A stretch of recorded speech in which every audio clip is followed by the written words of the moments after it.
Praise the Lord, hallelujah. आप सबों को स्वागत है यीशु मसीह के नाम से। आइए हम उस परमेश्वर की हम आराधना करें, अपनी आंखों को बंद करें और अपने मन और हृदय को प्रभु की ओर उठाएं। पिता, हम यीशु के नाम से आपको धन्यवाद देते हैं। आज के सुंदर दिन को आपने हमें देखने दिया प्रभु जी, और ये मौका दिया कि हम आपकी आराधना करें। प्रभु, हम आपको क्या चढ़ाएं? सब कुछ तो आपका है प्रभु जी। हम आपको धन्यवाद देते हैं, हम आपको धन्यवाद देते हैं, हम आपकी प्रशंसा करते हैं। कैसे मैं तेरी महिमा गाऊं, सब बिकम पड़ जा, लिखने बैठू तेरी बातें कागज में ना समा। कैसे मैं तेरी महिमा गाऊं, सब बिकम पड़ जा, लिखने बैठूं तेरी बातें कागज में ना समा। आश्चर्य तेरे जग में इतने, कैसे मैं इनको बयान करूं। आश्चर्य तेरे जग में इतने, कैसे मैं इनको बयान करूं। तेरी प्रशंसा करूं, तेरी प्रशंसा करूं।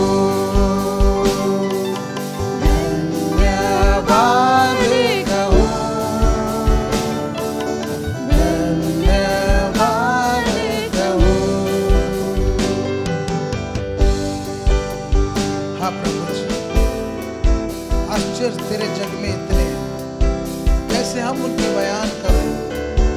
हम आपकी प्रशंसा करते हैं, हम आपको धन्यवाद देते हैं, क्योंकि आप स्तुति के योग्य हैं, क्योंकि आप ही महिमा के योग्य हैं। किससे करूं मैं तेरी तुलना, कौन है तेरे समान।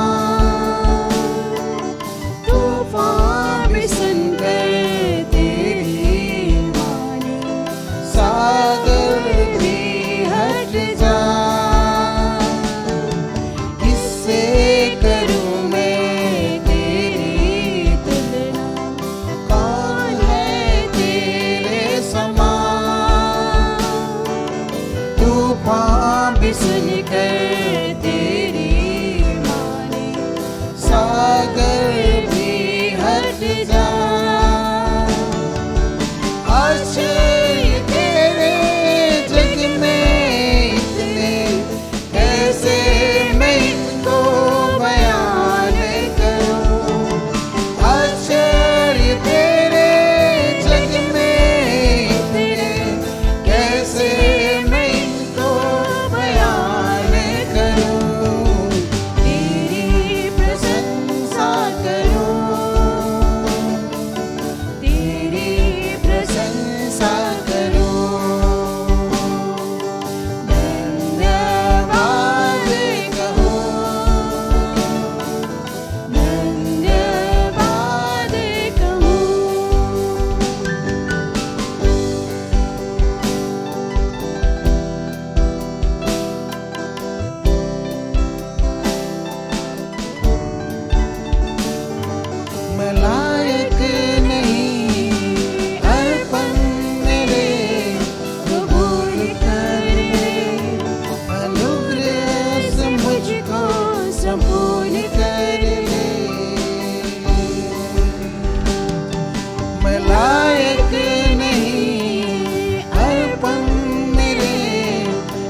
Yeshua,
लिखने बैठूं तेरी बातें, कागज में ना समा। आश्चर्य तेरे जग में इतने, कैसे मैं इनको बयान करूं। आश्चर्य तेरे जग में इतने, कैसे मैं इनको बयान करूं। तेरी प्रशंसा करूं, तेरी प्रशंसा करूं। धन्यवाद कहूं, धन्यवाद कहूं। Thank you Lord. हम आपकी स्तुति और आराधना करते हैं, हम आपके सामने झुकते हैं, हम आपको धन्यवाद करते हैं पिता परमेश्वर। आज अपने बच्चों से बातें करते हुए हम सब महिमा गौरव प्रशंसा केवल आपको देते हैं, यीशु के नाम से। आमीन, आमीन, आमीन।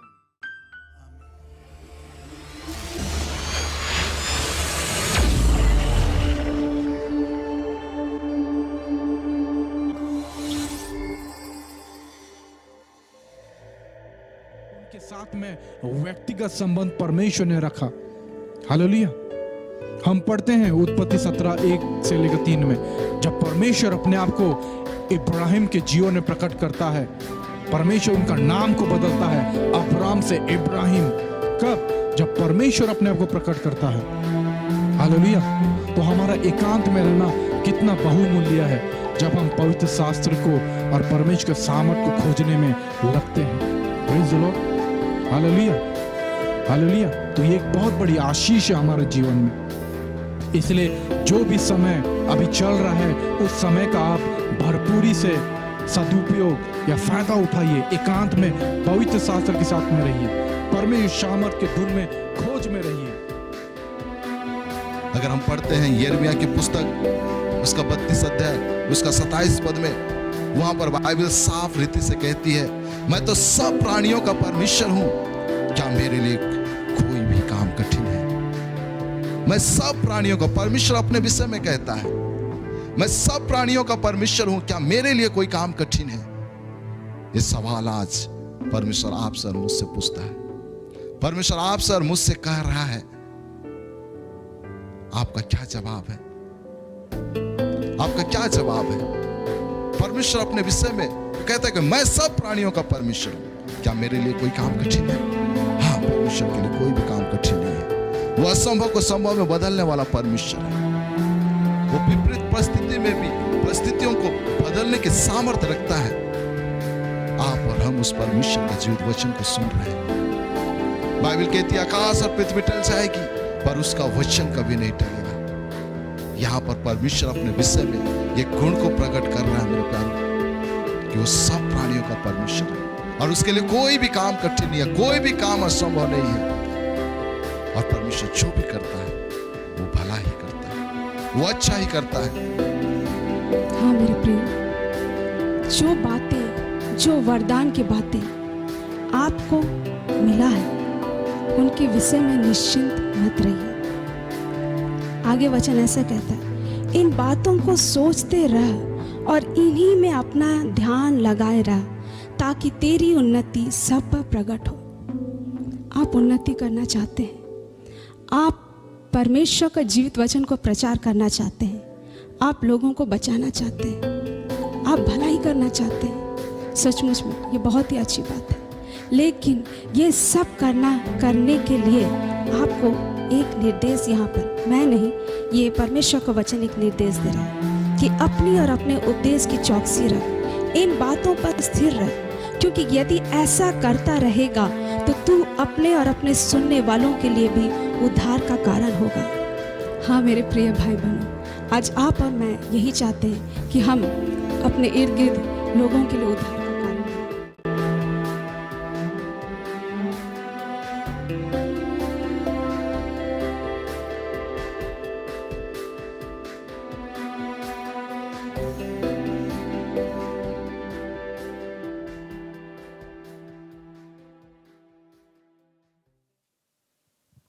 Hallelujah, praise the Lord. पुनः आपका स्वागत करते हैं। हमारे साथ जुड़ने के लिए आप सबों का धन्यवाद। आइए हम वचन में जाने से पहले दुआ प्रार्थना करेंगे। धन्यवाद करते प्यारे परमेश्वर प्रभु राजा, आज के इस दिन समय के लिए प्रभु जी धन्यवाद देते हैं प्रभु जी। तेरे अनुग्रह तेरी दया जो हम पर बनी है प्रभु राजा। लॉर्ड, इस समय प्रभु जी हमारे साथ जुड़ने वाले, हमें देखने वाले, हमें सुनने वाले हर एक भाई बहनों को तेरे हाथों में देते हैं प्रभु जी। मैं अपने आप को तेरे हाथों में देती हूँ परमेश्वर पिता, तू अपनी उपस्थिति में लेके चल प्रभु जी। और जो बातें तू हमसे कहना चाहता है प्रभु जी, इस समय प्रभु जी उन बातों को प्रकट कर राजा। पवित्र आत्मा प्रभु जी हमारी सहायता मदद कीजिए लॉर्ड। हर एक वो बात जो तेरी ओर से नहीं है प्रभु जी, उसे हम यीशु के नाम से कैंसिल करते हैं लॉर्ड। तू आगे लेके चल प्रभु जी, यीशु मसीह के नाम से मांगते हैं, आमेन आमेन। सचमुच में आज के सुंदर दिन के लिए हम प्रभु का धन्यवाद देते हैं। और आज जब हम वचनों में जाते हैं, हम आज के विषय में जाने से पहले मैं पुराने बातों को एक बार दोहराना चाहूँगी। जो बीते दिनों में जो बातों को आप लोगों के सामने मैंने रखा था, वो यह था कि परमेश्वर हमसे बातें करता है। सचमुच में ये आप और हम अच्छी रीति से जानते हैं कि जीवित परमेश्वर जीवित रूप से हमारे साथ जुड़ता है। लेकिन कई बार हम में से कितने सारे भाई बहन, बड़े बुजुर्ग, माता पिता, कईयों का एक सवाल है, क्या परमेश्वर हमसे जो हम उसकी प्रार्थना को रखते हैं, उन प्रार्थनाओं का हर समय जवाब देता है क्या? हाँ मेरे प्रियो, कई बार परमेश्वर के पास में हम अपने प्रार्थनाओं को रखते हैं तो कई बार हम ऐसा पाते हैं कि परमेश्वर शांत तो नहीं हो गया है, परमेश्वर चुपचाप है, परमेश्वर खामोश है, हम उसके पास से कोई उत्तर नहीं पा रहे हैं।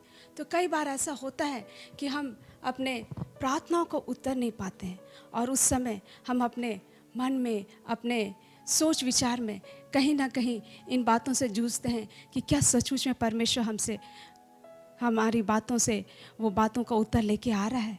क्या वो सुन रहा है? क्या हमें कुछ कहना चाह रहा है? क्या वो उत्तर दे रहा है?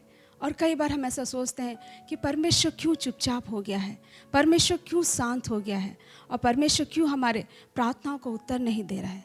हाँ मेरे प्रियो, ये एक विशेष और एक महत्वपूर्ण विषय है जिसमें हम में से हर कोई कभी ना कभी इन बातों से होकर गुजरते हैं।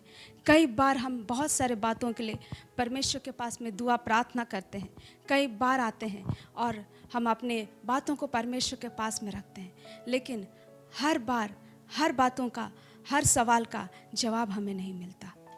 ऐसे समय में हम सोचते हैं परमेश्वर क्यों शांत है, क्यों चुपचाप है, और हमारे अंदर वो सवाल गूंजता रहता है कि परमेश्वर हमारे प्रश्नों का उत्तर क्यों नहीं दे रहा है। हाँ मेरे प्यारो, ये हर एक किसी के साथ हुआ है, मेरे साथ भी हुआ है, आपके साथ भी हुआ होगा कि परमेश्वर कई बार आपके प्रार्थनाओं को सुनकर चुपचाप है। तो आज हम इस विषय को देखेंगे कि क्या सचमुच में परमेश्वर कुछ समयों के लिए शांत हो जाता है, और जब वो शांत हो जाता है तो उसके पीछे उसका मकसद क्या रहता है? क्या सचमुच उस खामोशी में भी परमेश्वर हमसे कुछ कहना चाहता है? ये आज का सवाल है और इसी के विषय में हम लोग सुनने जाएंगे। आइए हम लोग इस समय वचनों में से देखेंगे कि क्या बाइबल में भी कोई ऐसा व्यक्ति था जिसके प्रार्थनाओं का उत्तर उसे नहीं मिल रहा था? क्या वो भी ऐसा समझ रहा था कि परमेश्वर उसके बातों को सुनकर चुपचाप और शांत हो गया है? आइए हम बाइबल में से देखेंगे।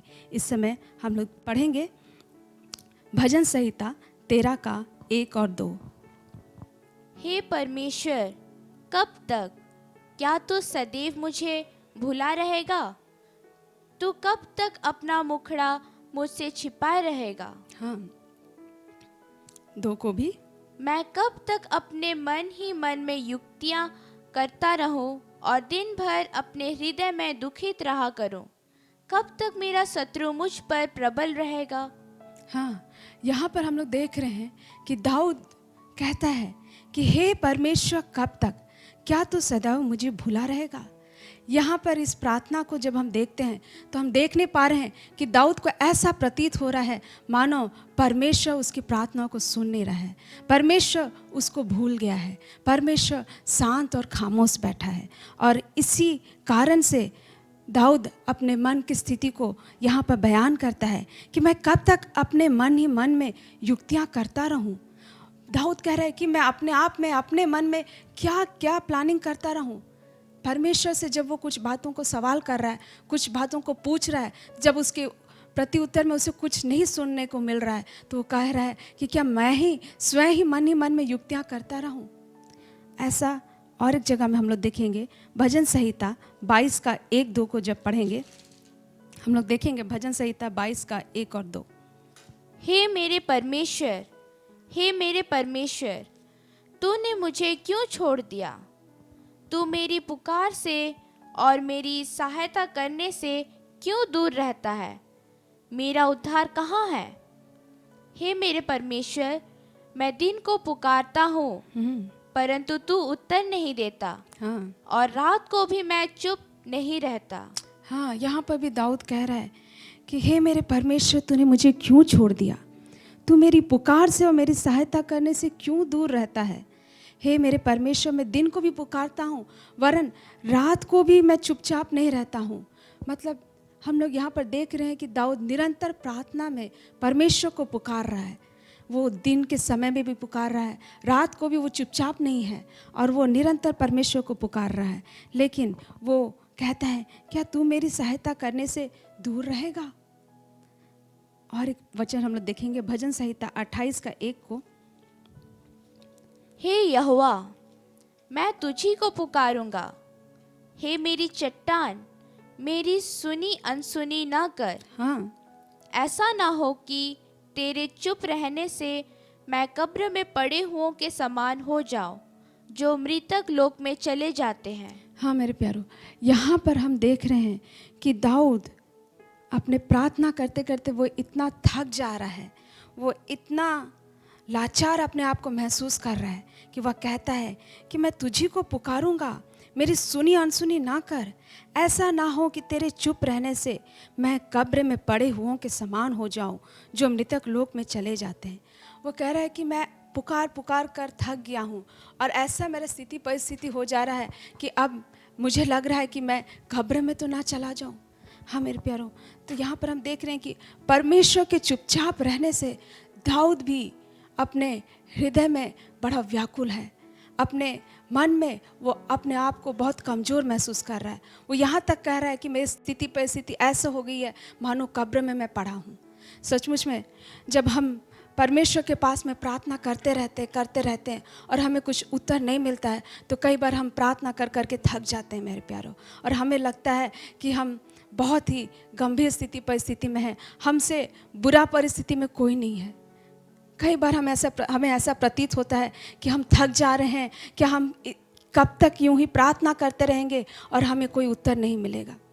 कई बार हम ऐसे सोच से, ऐसे ख्यालों से होके गुजरते हैं जहाँ पर हम थक जाते हैं, हम फ्रस्ट्रेट हो जाते हैं कि क्या हमें हमारे प्रश्नों का उत्तर मिलेगा। क्योंकि परमेश्वर का कितने सारे प्रतिज्ञा वचन में वो कहता है कि तू मुझको पुकार और मैं तेरी सुनूंगा। वो कहता है, कई बार हम लोग वचनों में देखें कि अपने सहायता के लिए हम पहाड़ों की तरफ नज़र उठाते हैं और मेरी सहायता पहाड़ों से आती है। लेकिन कई बार ऐसी स्थिति परिस्थिति से भी होकर गुजरना पड़ता है जहाँ पर हमें कोई सहायता दिखाई नहीं पड़ता, जहाँ हमें कोई उत्तर दिखाई नहीं पड़ता। तो क्या हम इसको क्या मानकर चलें कि क्या सचमुच में परमेश्वर शांत हो जाता है, चुपचाप हो जाता है और हमें उत्तर देना नहीं चाहता? मुझे कुछ दिन पहले का बात याद आता है, जब मेरी छोटी बेटी एक दिन, जब उसके दादाजी उसको बोलते हैं कि बेटा ये एक काम कर दो, एक सामान मेरे लिए उस कमरे से इस कमरे में ले आओ, तो वो रोते हुए मेरे पास आती है और बोलती है, मम्मी मुझे दिन भर आप लोग काम करवाते हैं, दिन भर आप लोग मेरे ऊपर ही सब कुछ काम का बोझ को डालते हैं, आप लोग मुझे परेशान करके रखें। और वो रोने लगती है।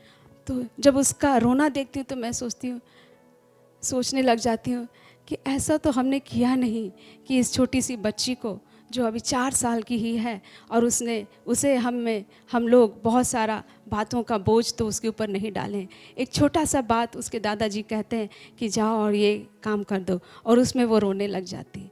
तो कई बार हम भी ऐसी स्थिति परिस्थिति में होते हैं कि हमें लगता है कि हाँ, हमसे ही परमेश्वर रूठा हुआ है, हम पर ही परमेश्वर बिगड़ा हुआ है और हमारे बातों का उत्तर नहीं दे रहा है और वो हमसे बात नहीं कर रहा है।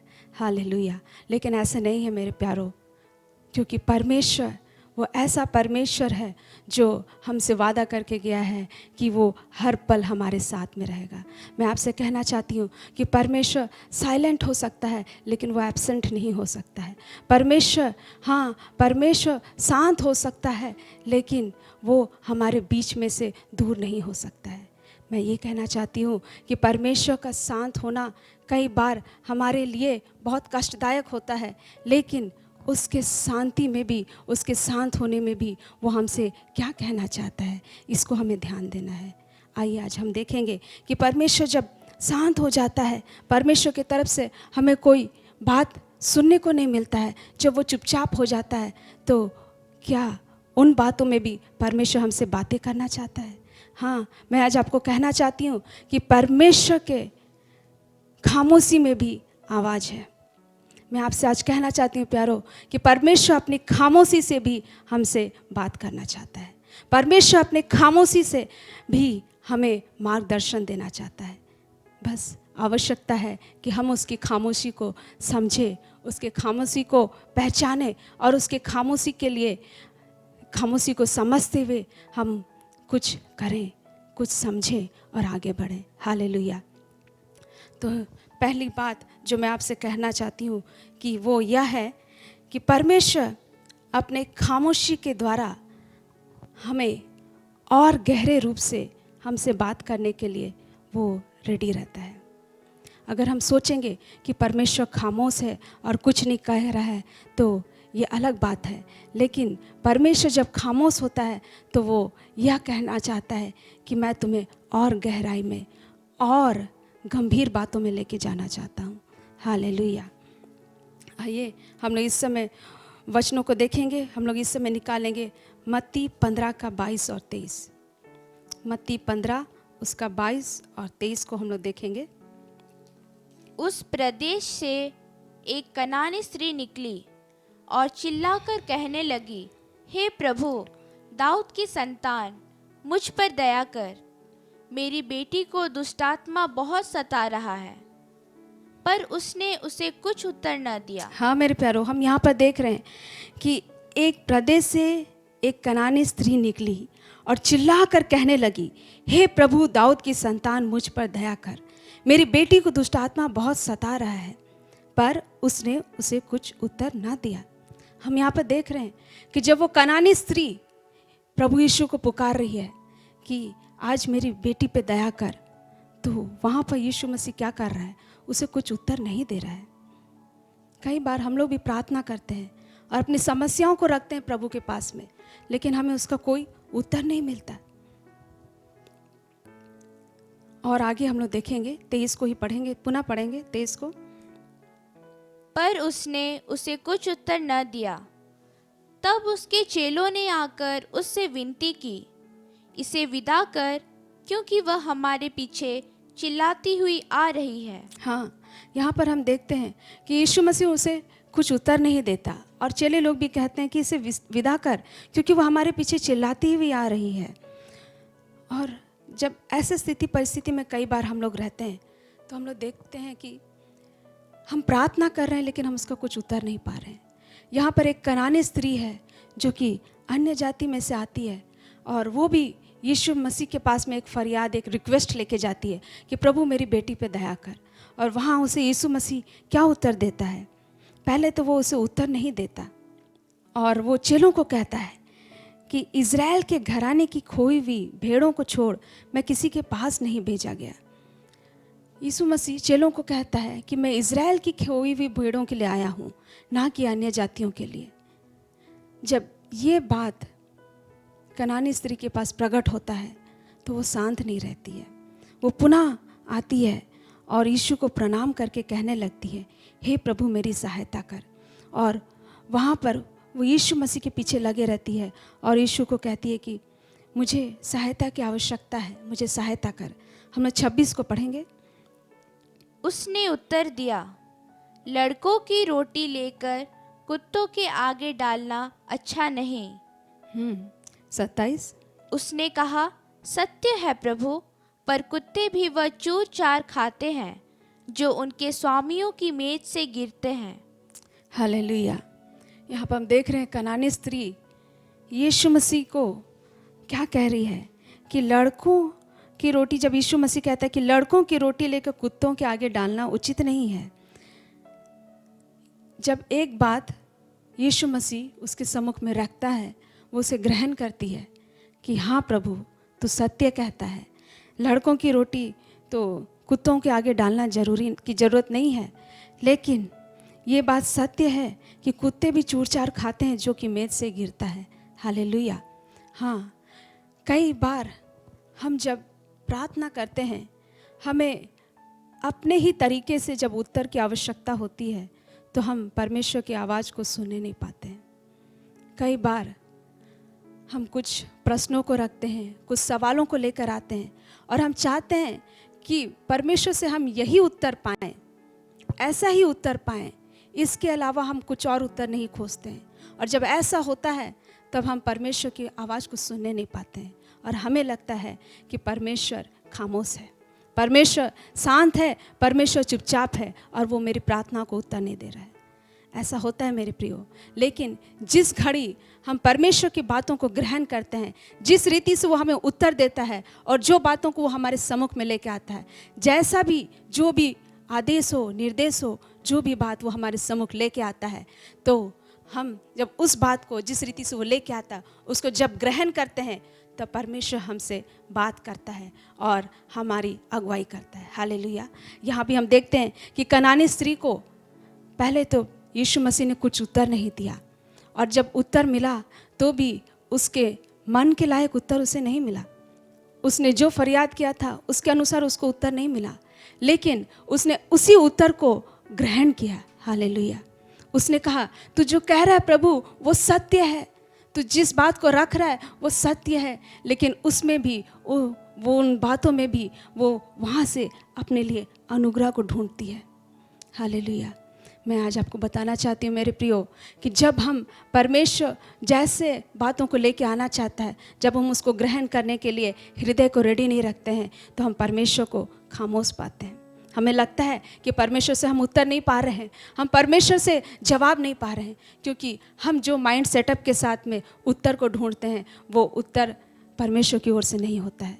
परमेश्वर हमें कुछ और बातों में की ओर लेके जाना चाहता है और हम अपने माइंड सेटअप में रहना चाहते हैं। जब ऐसा होता है तो हम परमेश्वर की बातों को नहीं पाने पाते हैं। हाँ, और उस वक्त हमें लगता है कि परमेश्वर हमारी प्रार्थना को नहीं सुन रहा है, परमेश्वर हमें उत्तर नहीं दे रहा है। लेकिन जब हम परमेश्वर के बातों को जैसा वो कहता है वैसा ही ग्रहण करते हैं, सहर्ष और हृदय के साथ जब ग्रहण करते हैं, परमेश्वर हमें मार्गदर्शन देता है और उसकी बातें हमारे जीवन में स्पष्ट होते जाती है, ना कि उसका खामोशी हमें और नहीं तड़पाती है, परंतु उसकी बातें हमें एक मार्गदर्शन की ओर लेके जाती है। हालेलुया। हम लोग एक और वचन देखेंगे, मत्ती 8:24 को देखेंगे। और देखो, झील में एक ऐसा बड़ा तूफान उठा कि नाव लहरों से ढकने लगी और वह सो रहा था। हाँ मेरे प्यारो, यह हम लोग देखते हैं, हम लोग सबको ये खंड को जानते हैं, ये कहानी को जानते हैं, ये घटना को जानते हैं कि यीशु मसीह जब अपने चेलों के साथ नाव में सवार होकर जा रहा था तो बड़ी आंधी आती है और लहरें नाव से टकराने लग जाती है और उस समय हम लोग पाते हैं कि यीशु मसीह सो रहा है। और जब यीशु मसीह सो रहा है तो उसके पास से कोई जवाब नहीं है, स्थिति परिस्थिति को कंट्रोल करने के लिए वो खड़ा नहीं है, लेकिन वो उस नाव में मौजूद है। हालेलुया। तो कई बार जो खामोशी को हम लोग देखते हैं, जो खामोशी को हम लोग परमेश्वर की ओर से प्राप्त करते हैं, उसमें हम लोग यह सोचते हैं कि परमेश्वर मेरे साथ नहीं है। लेकिन मेरे प्यारो, ऐसा नहीं है। परमेश्वर हमारे साथ प्रत्येक क्षण प्रत्येक पल रहता है। मैं पहले भी कह रही थी कि परमेश्वर का साइलेंस उसका एब्सेंस नहीं है, परमेश्वर का शांत रहना उसका गैर हाजिरी, गैर मौजूदगी को नहीं बताता है। परमेश्वर शांत है लेकिन वो हमारे मध्य में है। हालेलुया। यहाँ भी जब चेले नाव में सवार होकर चल रहे हैं, यीशु मसीह नाव में सो गया है, लेकिन वो वहाँ पर गैर मौजूद नहीं है, वो वहाँ पर है उनके मध्य में, लेकिन वो सो रहा है, वो शांत है, वो कोई जवाब नहीं दे रहा है, वो बातचीत नहीं कर रहा है, वो एक्टिव नहीं है, वो किसी रीति से कोई कार्य वहाँ पर नहीं कर रहा है, लेकिन वो वहाँ पर सो रहा है। और जब ऐसा होता है तब चेले वहाँ पर क्या करते हैं? तब चेलों ने पास आकर उसे जगाया और कहा, हे प्रभु हमें बचा, हम नष्ट हुए जाते हैं। उसने उनसे कहा, हे अल्पविश्वासियों, क्यों डरते हो? तब उसने उठकर आंधी और पानी को डांटा और सब शांत हो गया। हम यहाँ पर देखते हैं कि यीशु मसीह जब शांति से अपने नाव में पड़ा हुआ है तो चेले घबरा जाते हैं और आते हैं और उसे उठाते हैं कि प्रभु तुझे चिंता नहीं है? तू देख नहीं रहा कि किस रीति से आंधी और तूफान और पानी की लहरें हमारे नाव को डगमगा दे रही है। ऐसे में यीशु प्रभु उठकर कहता है कि हे अल्पविश्वासियों, क्यों डरते हो? तो कई बार परमेश्वर का शांत होना हमारे लिए क्या इंगित करता है? कई बार परमेश्वर जब शांत हो जाता है तो वो हमसे क्या एक्सपेक्ट करता है कि हम उस समय में क्या करें? इसी खंड को हम लोग मरकुस में भी पाते हैं। 40 को पढ़ेंगे, 4 का 40 को, मरकुस 4 का 40 को पढ़ेंगे। और उनसे कहा, तुम क्यों डरते हो? क्या तुम्हें अब तक विश्वास नहीं? हालेलुया। यीशु मसीह ये सोचकर शांत और सो गया था कि अब तक तो मेरे चेलों का विश्वास बहुत दृढ़ हो चुका होगा। अब तक जितनी भी बातें उसने मेरे साथ में रह के, मेरे साथ में चलते हुए चेलों ने जो भी देखा है, सीखा है, उसमें वो लोग दृढ़ता से खड़े हो गए होंगे। और यही सोचकर यीशु मसीह शांत होकर सो गया है। लेकिन जब आंधी तूफान आती है तो चेले डर जाते हैं और उसे उठाते हैं। और तब यीशु उठता है और कहता है, तुम क्यों डरते हो? क्या तुम्हें अब तक विश्वास नहीं? तो कई बार प्रभु हमें हमारे जीवन में देखना चाहता है कि अब तक जिस विश्वास की दौड़ में वो हमें लेके चल रहा है, क्या हम उस विश्वास में खड़े हुए हैं? कई बार हम लोग देखते हैं मेरे प्यारों कि हम जिन बातों को सुने हैं अपने जीवन में, जिन बातों का ज्ञान हम रखते हैं, जिन बातों को, वचनों का जो ज्ञान हम रखते हैं, उसके अनुसार हमारे जीवन में होता है। और जब हम अपने ऐसे जीवन में भी जब हम देखें, स्कूली जीवन में हो या कॉलेज या पढ़ाई के जीवन में देखते हैं कि जितना हमारा सिलेबस रहता है उसके अंदर से ही हमारे जीवन में एग्ज़ाम में, परीक्षा में क्वेश्चंस आता है। तो कई बार जितना हम जाने रहते हैं, सीखे रहते हैं, उसी के अनुसार हमारे जीवन में, आत्मिक जीवन में भी परीक्षाएं आती है, क्वेश्चंस आता है कि हम उन क्वेश्चंस का किस रीति से जवाब दें। यहाँ भी यीशु मसीह ने यही सोचा कि चेले लोग मेरे साथ इतने दिन चलते हुए जो भी सेवकाई का काम में उन्होंने साथ दिया, उसमें उन सब बातों को देखते हुए उनके अंदर में विश्वास जाग गया होगा और वो लोग विश्वास की परीक्षा में तैयार होके उसमें सफलता हासिल करेंगे। हमारे जीवन में भी ऐसा ही होता है कि हम कई बार कई बातों को देखते हैं, सीखते हैं, और कई बार जब उन सीखी हुई बातों के अनुसार हमारे जीवन में ढलता है तो हम उस परीक्षा में हम किस रीति से आगे बढ़ते हैं। हालेलुया। उन बातों में हम कैसे आगे चलते हैं, उस समय परमेश्वर भी देखता है कि हम कैसे कर रहे हैं, क्या करने जा रहे हैं, और वो शांत पूर्वक रह के देखता है कि हम क्या करने वाले हैं। हालेलुया। इसलिए कई बार उसके शांति में, उसके चुपचाप हो जाने में, उसके खामोशी में हमारे लिए परीक्षा का बात होता है प्यारो। और उस परीक्षा में वो चाहता है कि हम उस परीक्षा में अव्वल ठहरें। हालेलुया। वो चाहता है कि हम उस परीक्षा में विजय हो। हालेलुया। तो ये है पहली बात कि कई बार हम उसके खामोशी में क्या देखने पाते हैं। और दूसरी बात, परमेश्वर क्यों खामोश हो जाता है? क्यों हमारे प्रश्नों का उत्तर नहीं देता है? क्यों वो शांत हो जाता है? क्योंकि वो जानता है कि कई बार बहुत सारे बातों को हम लेकर उतावली करते हैं। क्या कुछ बातों का प्रगटीकरण करना वो हमारे लिए अच्छा रहेगा?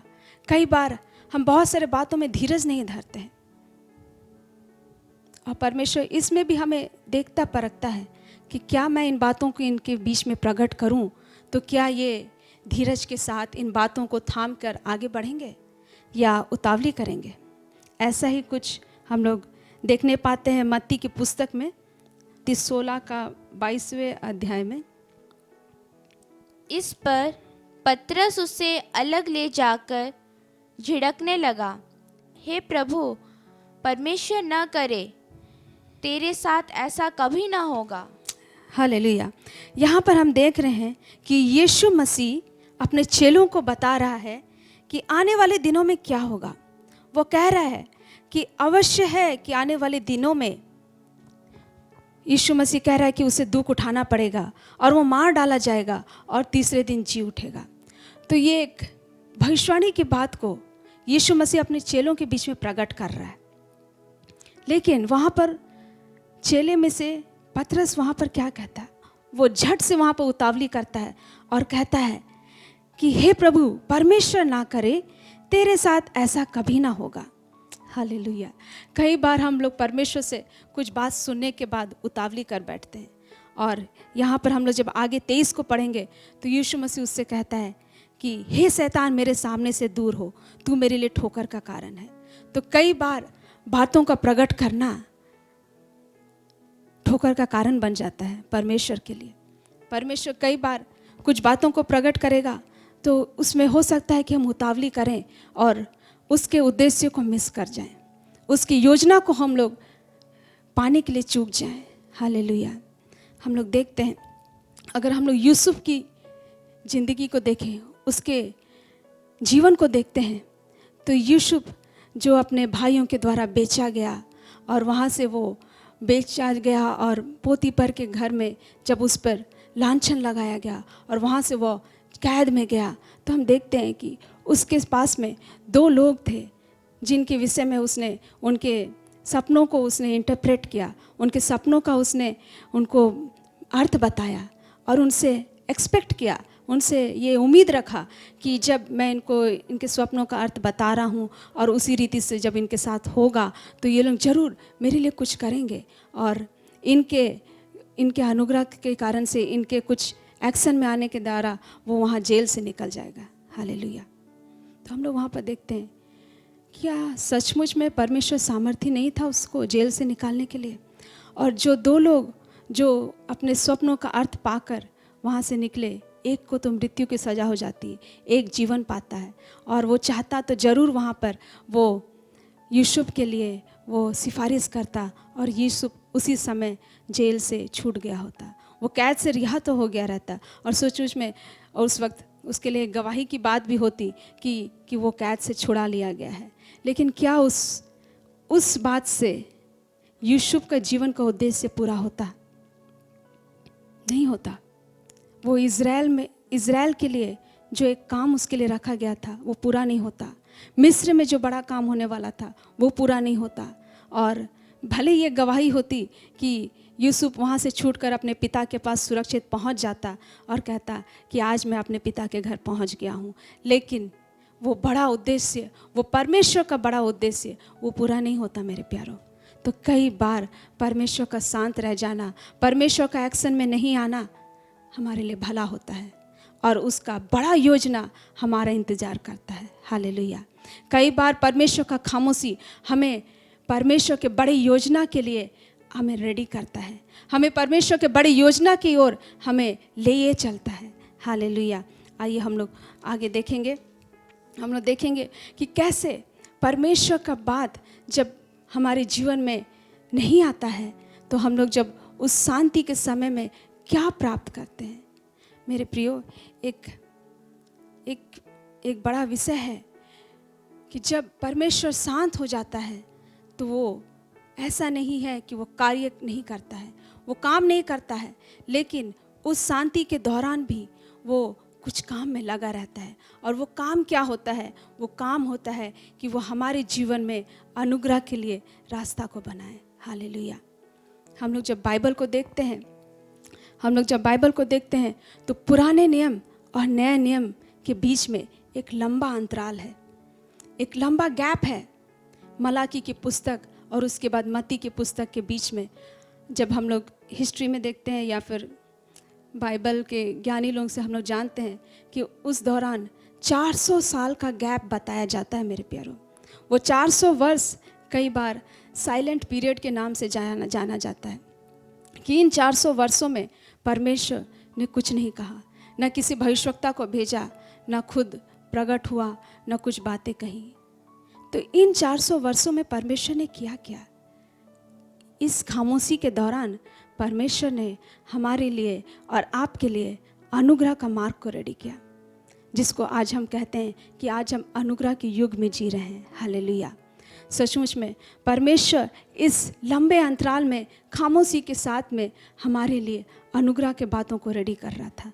आइए हम लोग निकालेंगे यूहन्ना की पुस्तक 1:14 को देखेंगे। और वचन देहधारी हुआ और अनुग्रह और सच्चाई से परिपूर्ण होकर हमारे बीच में डेरा किया, और हमने उसकी ऐसी महिमा देखी जैसी पिता के एकलौते की महिमा। हालेलुया। 400 वर्ष के अंतराल के बाद में परमेश्वर यीशु मसीह के द्वारा हमारे जीवन में अनुग्रह के लिए मार्ग को खोलता है। हालेलुया। और उसमें हम देखते हैं कि वह कहता है, यहाँ पर वचन कहता है कि वचन देहधारी हुआ और अनुग्रह और सच्चाई से परिपूर्ण होकर हमारे बीच में डेरा किया, और हमने उसकी ऐसी महिमा देखी जैसे पिता के एकलौते की महिमा। ये अनुग्रह रेडी होने के लिए 400 वर्ष का गैप, 400 वर्ष का शांति का पीरियड, शांत रहने का पीरियड को परमेश्वर ने चुना। हालेलुया। कि वो अनुग्रह का मार्ग हमारे लिए रेडी करे। बढ़ेंगे यूहन्ना 1:16। क्योंकि उसकी परिपूर्णता में से हम सब ने प्राप्त किया, अर्थात अनुग्रह पर अनुग्रह। हाँ, उसकी परिपूर्णता में से हम सब ने प्राप्त किया, अर्थात अनुग्रह पर अनुग्रह। और 17वें अध्याय में ऐसा लिखता है कि इसलिए कि व्यवस्था तो मूसा के द्वारा दी गई, परंतु अनुग्रह और सच्चाई यीशु मसीह के द्वारा पहुंची। ये अनुग्रह और सच्चाई यीशु मसीह के द्वारा हमारे जीवन में पहुंचा।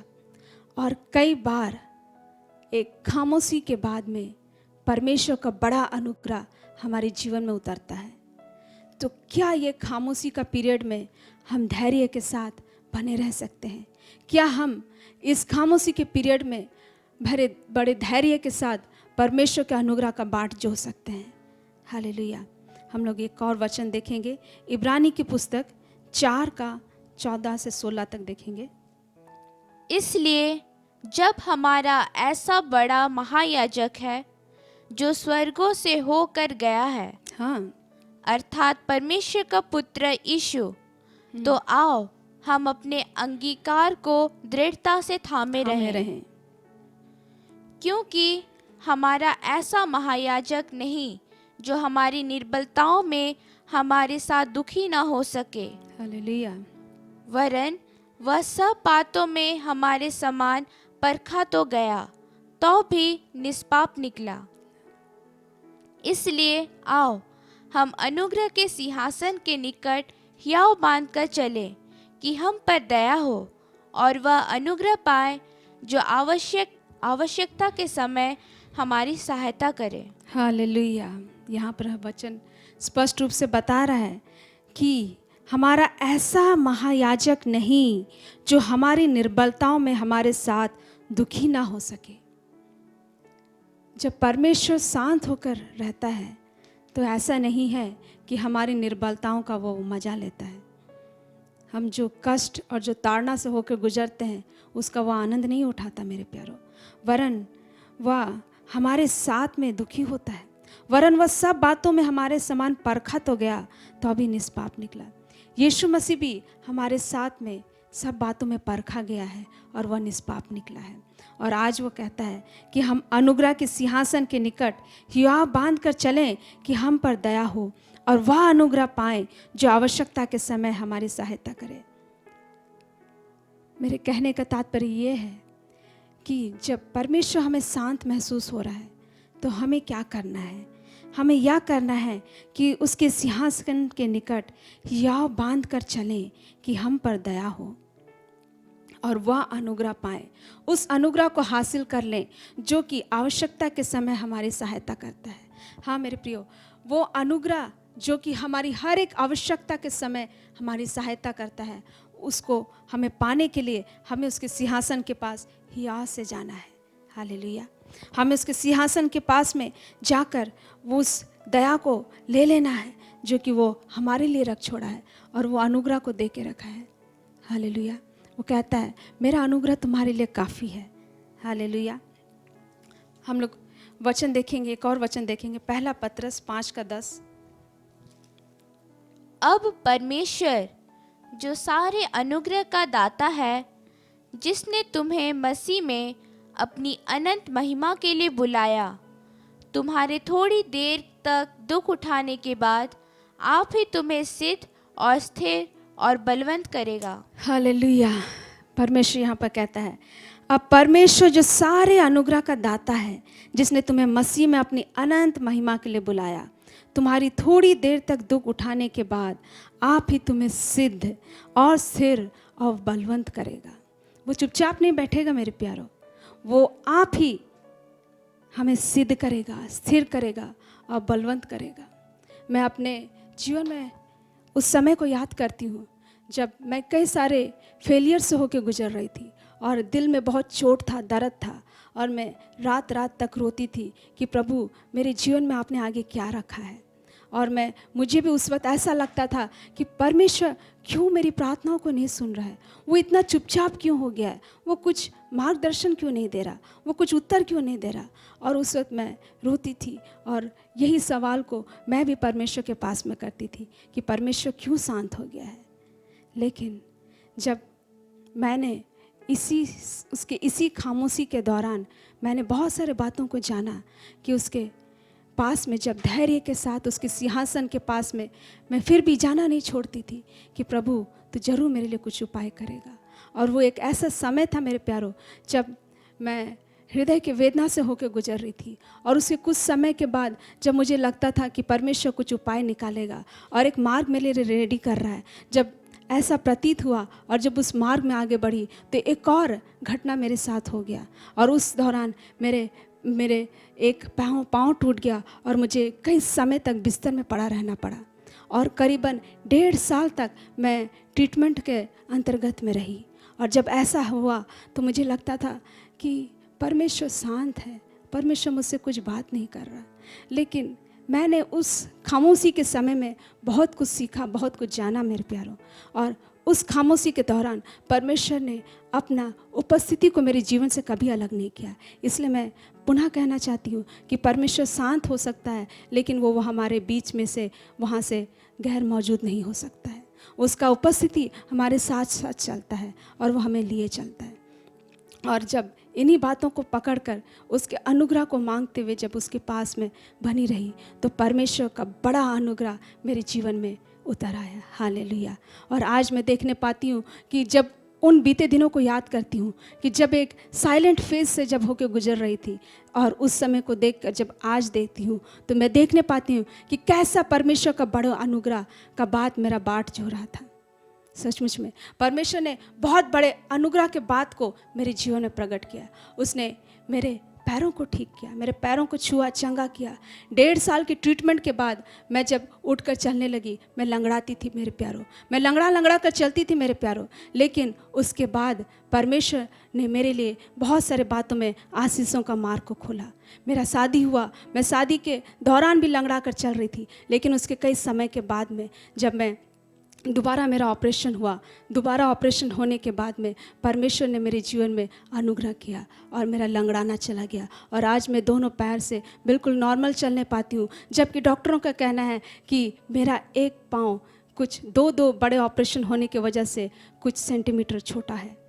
और डॉक्टरों ने ऐसा निर्देश दिया था कि आप अपने लिए एक चप्पल में, आपकी अपनी एक जूती में कुछ एक्स्ट्रा इंच का सोल जॉइंट कर लीजिएगा ताकि आपको चलने में तकलीफ़ ना हो और आपका लंगड़ाहट पता ना चले। लेकिन आज ऐसा कुछ करना नहीं पड़ता है मेरे प्यारों। परमेश्वर का बड़ा अनुग्रह मेरे जीवन के हर एक दर्द को ढांप दिया है और उसने एक बड़ा काम मेरे जीवन में किया है। और आज मैं यहाँ पर अपने पैरों में खड़े होकर मैं कहने पाती हूँ कि परमेश्वर ने मेरे जीवन में बड़ा कार्य किया है। हालेलुया। इसलिए मैं आपसे कहती हूँ मेरे प्यारों कि परमेश्वर की खामोशी को कभी भी ये ना समझें कि वो कार्य नहीं कर रहा है। उसके खामोशी में कभी ये ना सोचें कि परमेश्वर ने साथ छोड़ दिया है। परमेश्वर खामोश हो सकता है मेरे प्यारों, परंतु वो बेहोश नहीं हो सकता है। हालेलुया। क्योंकि वो जीवित परमेश्वर है, वो ऐसा परमेश्वर है जो हर पल कार्य करता रहता है। वचन कहता है कि वो ना कभी ऊँघता है ना कभी सोता है। हाँ मेरे प्यारो, वो ऐसा परमेश्वर जो कभी नहीं सोता, लेकिन उसके खामोशी में भी आवाज़ है।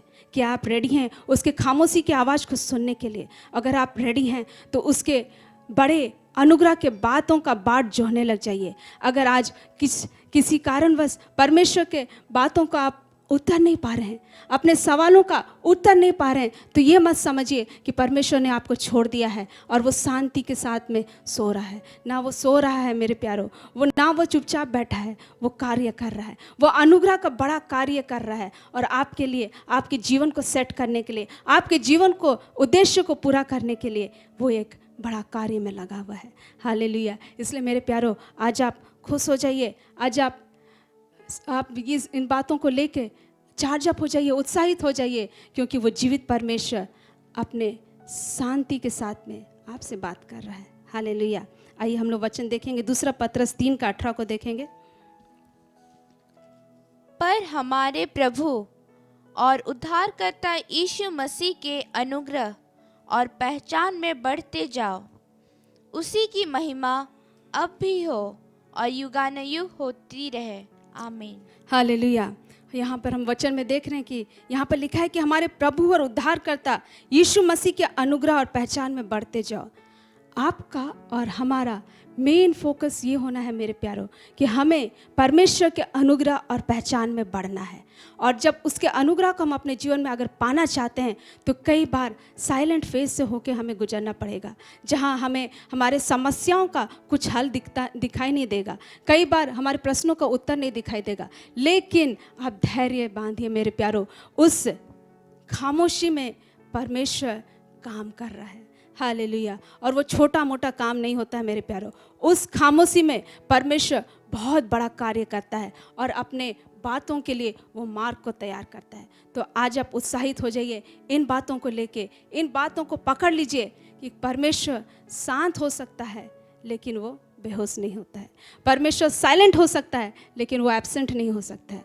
वो एवर प्रेजेंट गॉड है, वो हमेशा हमारे साथ में चलने फिरने वाला परमेश्वर है और वो हमारे जीवन में कार्य कर रहा है। लेकिन उसके कार्य को धैर्य के साथ पकड़ लेने के लिए आप रेडी हो जाइए। प्रभु आपको इन वचनों के द्वारा आशीष करे। आइए हम प्रार्थना करें। धन्यवाद करते प्यारे परमेश्वर प्रभु जी, आज के तेरे इस वचनों के लिए हम धन्यवाद देते प्रभु जी, जो तूने हमारे मध्य में रखा है लॉर्ड प्रभु जी।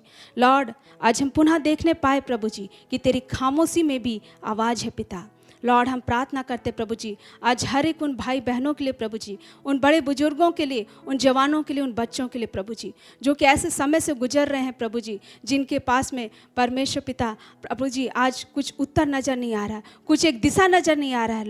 लॉर्ड हम दुआ प्रार्थना करते हैं पिता परमेश्वर, आप उनके जीवन में बहुत आयत से कार्य कर रहे हैं। इन बातों को वो लोग ग्रहण करने पाए प्रभु जी, और पूरे धैर्य के साथ प्रभु जी तेरे सिंहासन के निकट हिया के साथ जाने पाए प्रभु जी, और उस अनुग्रह को प्राप्त कर लें जो कि हर एक आवश्यकता में उनकी सहायता करता है प्रभु जी। लॉर्ड आप मदद करें, तेरे बच्चों को तेरे हाथों में देते राजा। दुआ प्रार्थना यीशु के नाम से मांगते हैं, आमीन आमीन। प्रभु आप सबों को आशीष करे। हालेलुया।